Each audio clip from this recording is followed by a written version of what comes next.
Hello, everyone. I'm Kyriakidis.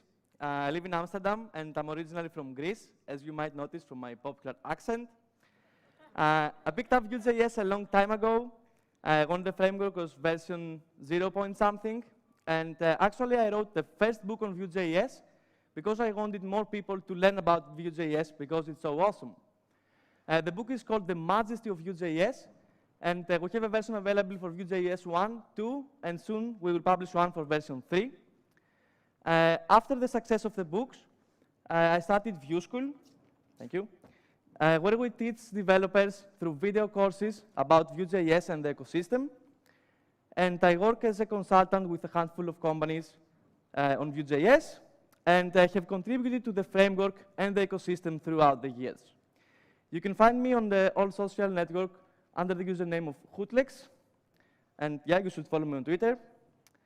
At Vue School, our goal is to be the #1 learning resource for Vue.js. We have more than 300 video lessons and 70,000 users. And all these amazing people that you see here consist our teaching team, and they work with us either as teachers, contributors, or reviewers. And please raise your hand if you have learned something from Vue School, either from our video courses or tutorials, talks, or anything. Awesome. I think I see some people, but it's very bright here. So besides of workshops, we also do workshops at conferences and in-house for companies. So if you would like to train with us, let me know. And today, I'm going to talk to you about what you will love in Vue3. But before we look into that, I want to talk a bit about Vue.js as a framework and the current state. So Vue.js is a relatively young framework, but it's very famous. It's being used by thousands of companies worldwide, and including some very big companies like Google, Apple, Adobe, Behance, Nintendo, and many more. And the reason that all these companies decide to use Vue.js in their applications is because Vue.js is so easy to use and learn. Here I have a graph from a case study, the state of JavaScript, where Vue.js developers were asked what is their favorite aspect of Vue.js. And as you can see, they have placed the easy learning curve as the first. For reference, I have the same question here to React developers, and notice how they have placed the easy learning curve as third from the bottom. This is another case study. It's called State of Vue.js, and you can see that the most important reason behind adding Vue.js to the tech stack is because Vue.js is pretty easy to start with. And the biggest advantage is the ease of integration and the great documentation. And of course, all these companies don't use Vue.js just because it's simple. They use it because it's a great framework, and it's lightweight, it's performant, and it's very scalable. And if you're familiar with Vue.js, you know that it's option-based. It looks like that. This is a typical Vue component or Vue instance. And this doesn't go anywhere. In Vue3, we will continue to create our components like this with the options API that we know and love. And now let's talk a bit about Vue3. Vue3 is going to be smaller and faster. It comes with some exciting new features. It will expose some lower-level APIs, while it comes with improved TypeScript support and a more maintainable code base. Vue3 is currently in alpha, so the syntax and some features and changes might change, and also what I'm going to show you today might change, but it's good to know. It's going to come out soon, and most of the user code will remain the same, so you will not need to rewrite everything from scratch. And now it's time to talk about what I believe you will love in Vue3. And the first lovely feature or change is that there will be no reactivity caveats. And currently, due to the limitations of JavaScript, Vue cannot detect property addition or deletion. So when you are setting a new array item, adding a new object property, or deleting an object property, Vue cannot detect this change, and thus it's not reactive. To work around this feature in Vue 2, or the current version, we use the special Vue set and Vue delete methods. And here I have some code examples to get you excited and get what these reactivity caveats mean. So you see that in Vue 2, in order to set a new array item, we will use the Vue set method, use the array as the first argument, the index where we want to set it as the second, and the new item as the third. Now, in Vue3, we don't need to do anything special.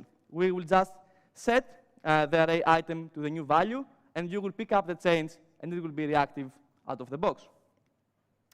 Accordingly, when adding a new object property, thank you. When adding a new object property, you can you use the view set, you use the object as the first argument, the property name as the second, and the new value as the third. And in Vue3, again, we don't have to do anything special.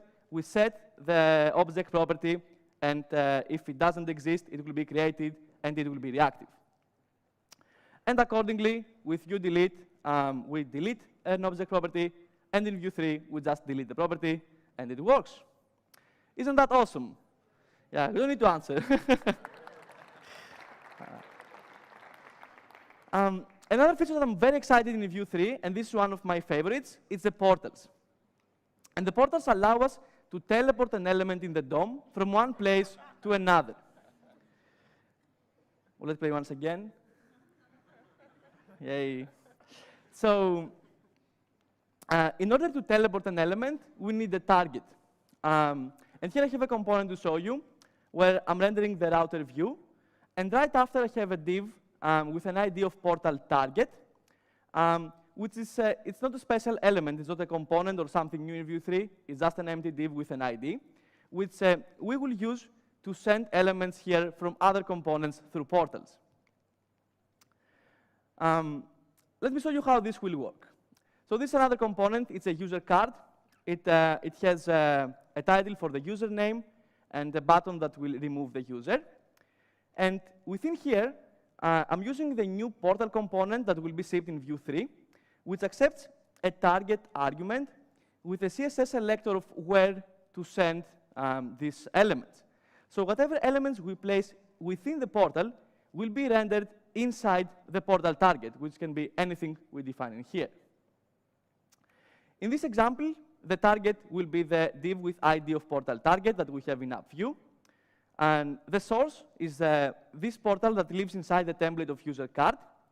And now, no matter where we place the user card in the document, this element will always go within the portal target. So to show you, I have made this example. Here is the user card. It has the name and this button. And here is the router view or the rest contents of the page. And notice in the bottom that we have this element that will be rendered within the target. So you see that the template of this component is set on the top and the bottom.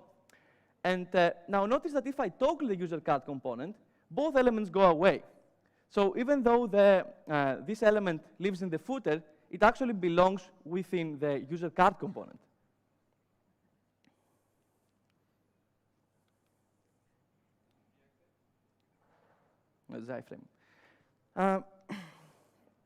The portals are very handy when you're working with modals, notifications, and pop-ups, and in general, elements that the position in the DOM tree is important.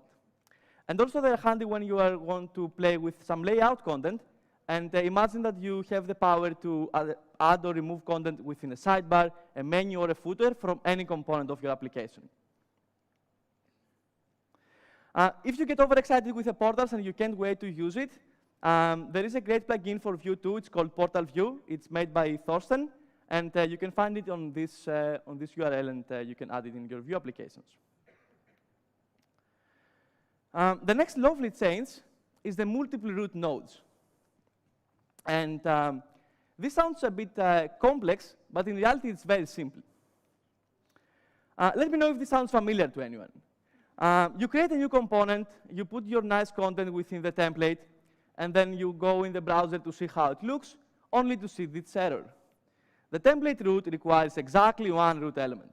So then you have to go back, you create a wrapper element, and you put all the elements within this like wrapper div, span, or whatever. And then you go back, and then it plays.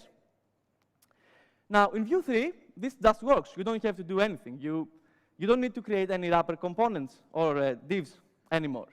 So in Vue2, we would have to create a div and place the multiple root nodes here, or nodes. And in Vue3, we can have multiple root nodes directly on the template.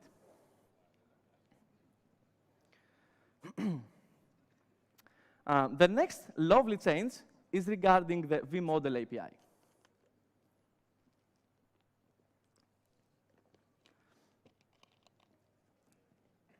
And the vModel API changes from this to this. So now you might say, why the heck would I like that? What's the benefit for me? And the benefit is that this way you can not only have one vModel on your component, not two, but as many SV models as you like.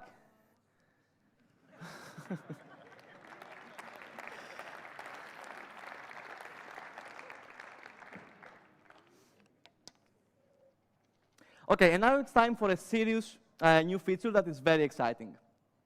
And this is no other than the infamous composition API. The composition API is a new advanced feature. It's an addition to the current API, and the options API is not being deprecated. It's also in RFC status, so the syntax might change, and you should not use it in production just yet.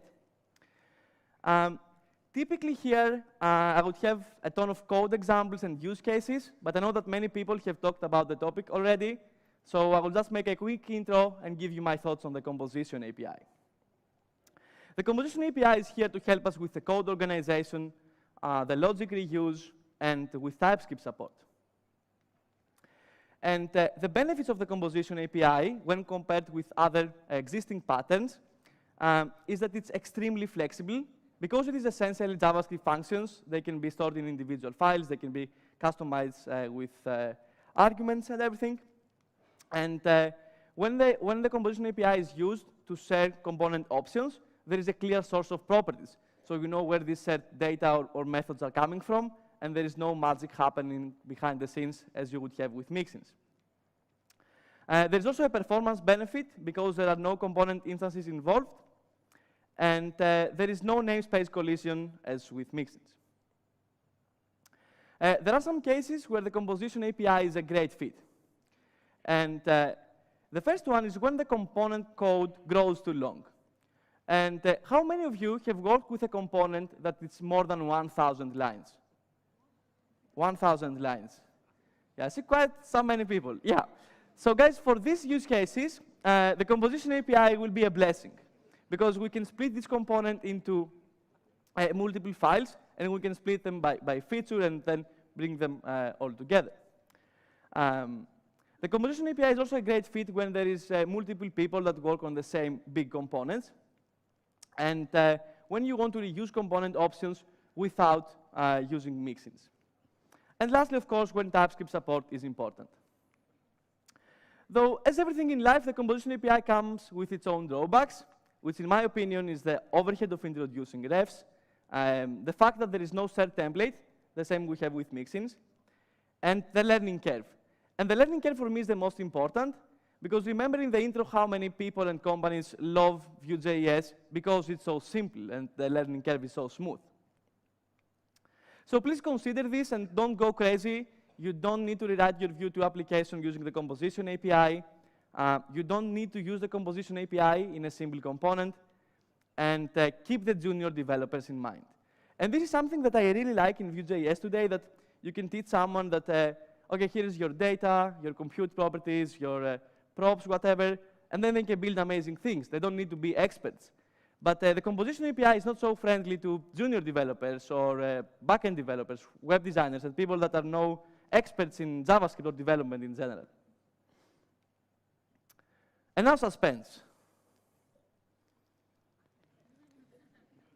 This is not a joke. This is a new component in Vue.js that renders some fallback content instead of a component until a condition is met. So suspense accepts some slots, and the default slot accepts the component that should be displayed. And while this component performs some asynchronous operations, suspense will display the fallback template, which can be a loading indicator or something else. So you don't need to worry which template will be displayed, because suspense will take care of this for you. Now this is a placeholder slide, because I think you're going to love the next change. How many of you use Vue.js filters and you really like them? Yeah, I only see very few people, and this is great because in Vue3 filters are removed.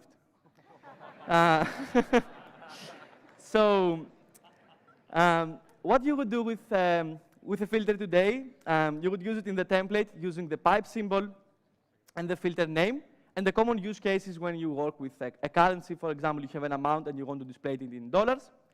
And this is not possible in Vue3 anymore. Instead, you would create a method and pass the value as the argument. So the benefit of this is that there is no more dilemma. You don't need to worry if you should make a filter or a method, because they do the same thing, because there will be no filters. Yeah, what I'm showing you now is the changes that I believe you will love, but there are quite some more changes. Some you might love, some you might hate or not even care. But to mention a few, the global mounting APIs will change. The transparent wrappers will be simpler. The slots will be unified, and quite some more. Let's see some hints.